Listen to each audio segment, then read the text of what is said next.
Praise the Lord.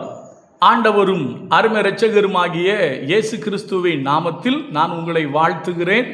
மறுபடியுமாக கர்த்தருடைய பரிசுத்தம் உள்ள சன்னிதானத்திலிருந்து கர்த்தருடைய பரிசுத்தமான வார்த்தைகள் மூலமாய் உங்களை சந்திப்பது மிகுந்த மகிழ்ச்சி. ஆண்டவருடைய பெரிதான கிருபையினால நாம் தொடர்ந்து சத்திய வசனங்களை ஆராய்ந்து அறியும்படி ஆண்டவர் நமக்கு கிருபை பாராட்டி வருகிறார். இந்த வாரத்திற்காக கர்த்தருடைய முகத்தை நோக்கி பார்த்த பொழுது தேவனுடைய பரிசுத்த ஆவியானவர் நான் பரிசுத்த வேதாகமத்தை வாசிக்கும் பொழுது எனக்கு கற்றுக் கொடுத்த ஒரு காரியத்தை நான் உங்களோடு பகிர்ந்து கொள்ள விரும்புகிறேன். அருமையான கர்த்தருடைய பிள்ளைகளே, இந்த வாரத்தில் நாம் தொடர்ந்து தியானிக்க போகிற செய்திக்கு தலைப்பு புறஜாதி ராஜாக்கள். அது என்னங்க? புறஜாதி ராஜாக்கள், அதாவது இஸ்ரவேல் யூதா ராஜாக்களை அல்லாத மற்றவர்கள் எல்லாருமே புறஜாதி ராஜாக்கள் தான். இந்த புறஜாதியாரின் ராஜாக்களிடத்திலும் தேவன் மிகவும் ஆச்சரியமான விதத்தில் தன்னை வெளிப்படுத்தியிருக்கிறார். அவர்களுடைய வாழ்விலே சில ஆச்சரியமான காரியங்கள் புறஜாதிகள் ராஜாவிடத்தில் நடந்திருக்கிறது. நீங்கள் நல்லா கவனிக்கணும். இஸ்ரவேலின் ராஜாக்களிடத்தில் அவர் மகத்தான காரியங்களை செய்திருக்கிறார். ஆனால் அதே நேரத்தில் ஒரு சில புறஜாதிகள் இடத்தில் அவர் செய்த கிரியை இஸ்ரவேலின் ராஜாக்களிடத்தில் அவர் செய்யாததை அவர்களுடைய வாழ்வில் அவர்களுக்கென்று இல்லை என்று சொன்னால் அவர்களை கொண்டு கர்த்தர் செய்திருக்கிறார். இதை நாம் தொடர்ச்சியாக தியானிக்க போகிறோம். அநேக ராஜாக்கள் உண்டு. கொஞ்சம் முக்கியமான ராஜாக்களை மாத்திரம் நாம் எடுத்து தியானிக்க போகிறோம். புறஜாதிகளாக இருந்தாலும் அவங்க கேரக்டர் எப்படி இருந்தது, அவங்களுடைய பழக்க வழக்கங்கள் எப்படி இருந்தது என்பதை குறித்தும் அவர்களிடத்தில் ஆண்டவர் வெளிப்பட்ட விதத்தை குறித்தும் நம்ம தியானிக்க போகிறோம். நல்லா கவனிங்க. ஆபிரகாம்கிட்ட கர்த்தர் சொல்லுவார், உன்னிலிருந்து ராஜாக்கள் தோன்றுவார்கள் அப்படின்னு சொன்னார். ஏன்னா கர்த்தர் ஆபிரகாமின் சந்ததியில் ராஜாக்களை எழும்ப பண்ணினார். நமக்கு அது தெரியும். நமக்கு பைபிள்லேயே 1 ராஜாக்கள் 2 ராஜாக்கள் என்று புத்தகம் கொடுக்கப்பட்டிருக்கிறது. சரியா?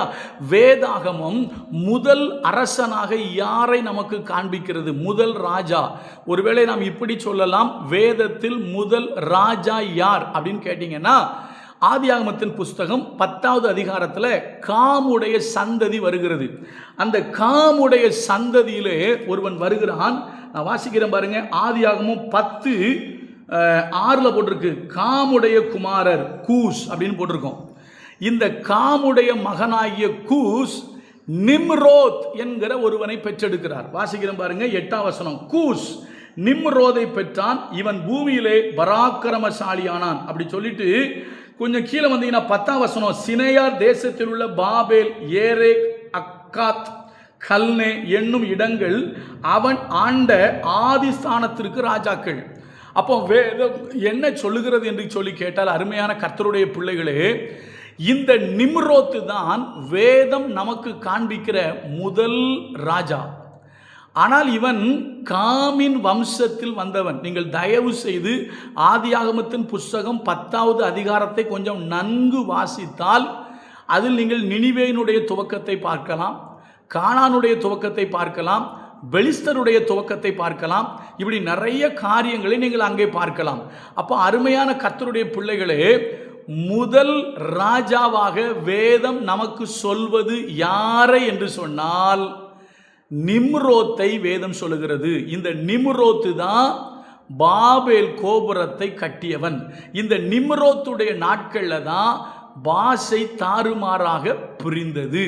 இந்த நிம்ரோத்து தான் வேதம் நமக்கு காண்பிக்கிற முதல் ராஜா. சரியா? இப்போ நம்ம தொடர்ந்து பார்க்க போகிறோம் புறஜாதிகளின், அதாவது புறஜாதிகள் ராஜா. புறஜாதிகளின் ராஜாக்கள் எப்படி இருந்தார்கள்? அவர்கள் நல்லவங்களாக இருந்தாங்களா, கெட்டவங்களாக இருந்தாங்களா, அவங்க ஆண்டவரை தேடினாங்களா, ஆண்டவர் அவங்களோடு எப்படி வெளிப்பட்டார் என்பதை வேதத்தின் அடிப்படையில் தியானிக்க போகிறோம். நான் உங்களுக்கு மறுபடியும் வேணால் லேசாக சொல்கிறேன் பாருங்க. இப்போ பார்வோன், அவன் ஒரு புறஜாதி ராஜா. பெலிஸ்தருடைய ராஜா, அவன் ஒரு புறஜாதி ராஜா.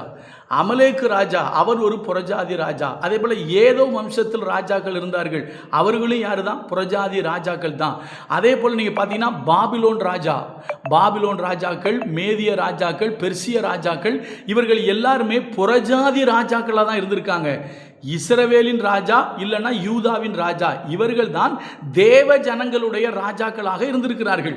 அப்போ வேதத்தில் பலதரப்பட்ட மக்களுக்கு ராஜாக்கள் இருந்திருக்கிறார்கள். அந்த ராஜாக்களில் முக்கியமான கொஞ்சம் பேரை அவர்களோடு தேவன் இடைப்பட்ட இல்லைன்னா அவர்களுடைய செயல்பாட தேவன் அவர்களை எப்படி நடத்தினார் என்பதை நம்ம வேத வசனத்தின் அடிப்படையில் பார்க்க போகிறோம். மறுபடியும் சொல்கிறேன், புறஜாதி ராஜாக்கள். இந்த புறஜாதி ராஜாக்களை குறித்து வேதத்தில் நாம் கற்றுக்கொள்ள வேண்டிய ஏராளமான காரியங்கள் இருக்கிறது. நாம் அதை கற்றுக்கொள்வோம். கர்த்தர் அதற்கு நமக்கு உதவி செய்வார். ஏன்னா அசீரியா ராஜா இருக்காங்க, சீரியா ராஜா இருக்காங்க, சொல்லிக்கிட்டே போலாங்க. எக்கச்சக்கமான புறஜாதி ராஜாக்கள் இருக்காங்க. அந்த புறஜாதி ராஜாக்களுடைய வாழ்வில் நடந்தது என்ன என்பதை வேத வசனத்தின் அடிப்படையிலே அவர்களிடத்தில் நாம் கற்றுக்கொள்ள வேண்டிய காரியங்கள் உண்டு, அதையும் பார்ப்போம். விட்டுவிட வேண்டிய காரியங்கள் உண்டு, அதையும் பார்ப்போம். கர்த்தர் நமக்கு உதவி செய்வார். கர்த்தர் நல்லவர், அவர் கிருபை நம்மேல் என்றும் உள்ளது. God bless you.